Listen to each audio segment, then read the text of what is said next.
Evangélicos que atuaram no terrorismo de 8 de janeiro foram mobilizados por igrejas. Uma série de depoimentos revela algo em comum: a participação da igreja evangélica no terrorismo bolsonarismo. Lula diz que não deve viajar para a Ucrânia ou Rússia, mas reafirma desejo de contribuir com a paz. Viagem só seria feita se houver algum avanço nas discussões sobre um acordo de paz. PF deve pedir quebra de sigilo telefônico de Bento Albuquerque. Medida também afeta ex-assessor e ex-chefe da Receita. BNDES lucra 12,5 bilhões de reais, mas Mercadante diz que papel do banco não é financiar o Tesouro. Não é esse o papel de um banco de desenvolvimento. Não é financiar o Tesouro nessa proporção, nessa escala, nessa velocidade, disse ele. Bolsonaro diz que provavelmente retornará ao Brasil em 29 de março, após estudar a situação. Ex-ocupante do Planalto diz que vai avaliar a situação no Brasil 7 dias antes da data prevista para o seu retorno. Michele Bolsonaro deverá retornar ao país no dia 21. Pacheco não tem intenção de pautar projeto que modifica a lei das estatais. A lei das estatais vem travando indicações importantes do presidente Lula. Força Nacional chega a Natal após onda de violência. Desde a madrugada de terça-feira, pelo menos 19 cidades do estado registraram ataques e incêndios contra estabelecimentos comerciais e prédios públicos. PF divulga resultados de operações contra garimpo na Yanomami. Uma série de itens utilizados na atividade ilegal foram apreendidos ou inutilizados. Governo Bolsonaro deixou vencer 39 milhões de vacinas contra a Covid, avaliadas em 2 bilhões de reais. Ministro da Saúde no governo Jair Bolsonaro, Marcelo Queiroga, afirmou que seus secretários eram os responsáveis pelo controle dos estoques. Governo deverá lançar novo Mais Médicos na próxima semana, diz Rui Costa. Programa, batizado provisoriamente de Mais Saúde para os brasileiros, terá como diferenciais a qualificação de especialista e a complementação da formação básica dos médicos. O Ministério da Saúde perdeu ao menos 38,9 milhões de doses de vacinas contra a Covid-19, avaliadas em cerca de 2 bilhões de reais. Cerca de 2 milhões de unidades foram descartadas e 31 milhões serão queimadas. Outros 5,9 milhões ainda não tiveram um destino definido. Ministro da Saúde no governo Jair Bolsonaro, PL, Marcelo Queiroga, afirmou que seus secretários eram os responsáveis pelo controle dos estoques. As vacinas foram adquiridas em função da população brasileira. Como sabemos, a adesão às vacinas diminuiu depois do controle sanitário da doença em todo o mundo. Pelo que fui informado, a maior parte das vacinas vencidas são da Fiocruz, disse Queiroga, conforme relato publicado nesta terça-feira, 14, pelo jornal Folha de São Paulo.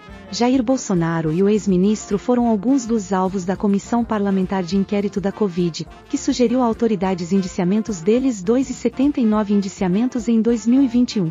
Notícias de última hora, vamos ver isso agora. Olá, aqui é a Amanda, de volta com vocês, trazendo as principais notícias do Brasil e do mundo. Aqui você é sempre bem informado. Apoie nosso trabalho, seguindo, deixando seu like, ative o sininho para não perder as novidades ao longo do dia, compartilhe notícias verdadeiras.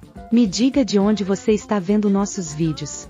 Atual secretária de Vigilância em Saúde e Ambiente do Ministério da Saúde, Etel Maciel, disse que o governo Jair Bolsonaro, PL, não compartilhou dados sobre os estoques com a equipe do presidente Luiz Inácio Lula da Silva, PT, durante a transição de governo.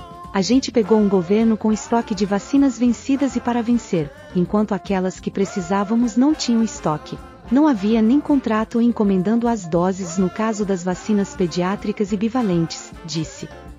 Se não fosse o negacionismo, essas doses não estariam nos estoques.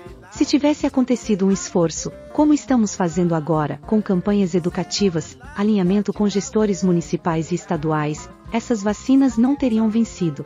O ministro da Casa Civil, Rui Costa, afirmou que o governo do presidente Luiz Inácio Lula da Silva deverá anunciar na próxima semana um programa baseado na experiência do Mais Médicos, criado durante o governo Dilma Rousseff, com o objetivo de enviar profissionais de saúde para áreas remotas e desassistidas. Segundo o jornal Folha de S. Paulo, o programa, que recebeu o nome provisório de Mais Saúde para os Brasileiros, deverá ter como diferencial a qualificação de especialista e a complementação da formação básica dos médicos. O governo também estaria discutindo a possibilidade de incluir médicos estrangeiros, como no programa original. A criação de incentivos para que os profissionais recém-formados possam atuar nas unidades alvos do projeto. Temos muitos serviços que foram criados pelos municípios, unidades de saúde, unidades odontológicas, que o Ministério deixou de cadastrar há anos. Portanto, esses serviços estão sendo realizados sem a participação de recursos federais ou simplesmente o posto de saúde ficou pronto, equipado, mas deixou de funcionar, disse o ministro. O fato é que o programa será ampliado incluindo a formação de especialidades na atenção básica. Ou seja, nós vamos elevar a oferta de serviços, não apenas de forma quantitativa, mas qualitativa, capacitando ainda mais a assistência básica em nosso país, além de ofertar esses médicos, voltando ao patamar que nós tínhamos de garantia de todas as cidades e distritos, localidades distantes terem a possibilidade de ter médico para assistir a população, ressaltou Rui Costa. Em depoimentos à Polícia Federal, PF, evangélicos bolsonaristas presos após os atos golpistas do 8/1 relataram que igrejas de várias regiões do país financiaram ônibus e organizaram caravanas para o evento. As informações são do jornalista Aguirre Talento, do UOL. Os presos são aqueles que se deslocaram para Brasília a fim de participar do ato golpista ocorrido em 8 de janeiro e do acampamento golpista na frente do QG do Exército. Pelo menos 5 evangélicos informaram aos investigadores que igrejas financiaram o transporte. Alguns também mencionaram que empresários participaram do financiamento e que receberam doações para viajar à capital federal e participar dos atos antidemocráticos. Cirlei Siqueira, moradora de Sinop, MT, afirmou à Polícia Federal que participou de uma excursão da Igreja Presbiteriana Renovada, mas não forneceu mais informações sobre o financiamento. O presidente Luiz Inácio Lula da Silva disse nesta terça-feira, 14, que não pretende viajar para a Ucrânia ou Rússia devido à guerra, mas seguirá no seu trabalho pela paz entre os dois países. O comentário de Lula foi feito durante reunião geral da Frente Nacional de Prefeitos, FNP, em Brasília. No início do mês, Lula e o presidente da Ucrânia, Volodymyr Zelensky, conversaram por vídeo e o ucraniano convidou o presidente brasileiro a visitar Kiev, capital do país.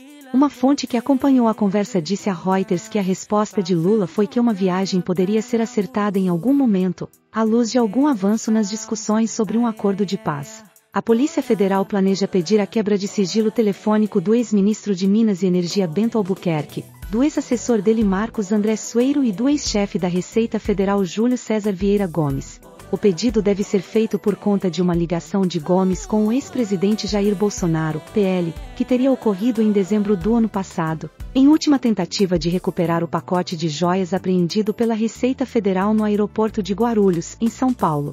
A PF quer saber o teor da conversa, o que foi falado, pedido ou combinado. E se essa ligação pode implicar Bolsonaro. Seria o primeiro contato pessoal do ex-presidente no caso diretamente. O Banco Nacional de Desenvolvimento Econômico e Social, BNDES, apresentou hoje, 14, os resultados financeiros de 2022. O lucro líquido recorrente foi de 12,5 bilhões de reais. O valor considera o lucro contábil líquido de 41,7 bilhões de reais, deduzido dos elementos de caráter extraordinário.